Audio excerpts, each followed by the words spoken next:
भोजपुरी के बादशाह पवन सिंह ने एक बार फिर से बहुत बड़ा आरोप इन पर लग चुका है। अक्षरा सिंह का कहना है कि मेरा प्राइवेट फ़ोटो पवन सिंह ने वायरल करा दिया है, लेकिन पवन सिंह के पास ये फ़ोटो कैसे गई, कहाँ से गई, ये अभी तक पता नहीं चल पाया है। लेकिन आप जो स्क्रीन पर फ़ोटो देख रहे हैं वो अक्षरा सिंह का है और उनका कहना है कि ये सारा काम पवन सिंह के चमचे, उनके फैंस और जो उनके आसपास के लोग रहते हैं उन्होंने किया है।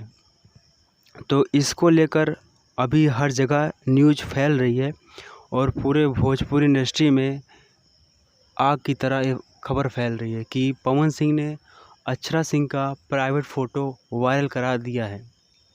तो ऐसा दोस्तों है कि जो मामला है अभी पवन सिंह की तरफ से कुछ भी ऐसा नहीं आया है कि कहा जा सके कि पवन सिंह ने कराया है, क्योंकि भाई किसी का भी फ़ोटो कोई दूसरे के पास कैसे जा पाएगा।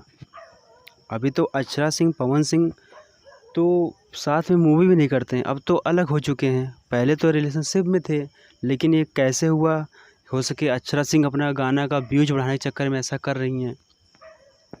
उनका कहना है कि पवन सिंह ने ही मेरा फ़ोटो वायरल कराया है। अब आगे मामला क्या होता है, क्या नहीं होता है। अक्षरा सिंह ने ये भी कहा है कि मैं इस पे FIR भी करूँगी और आगे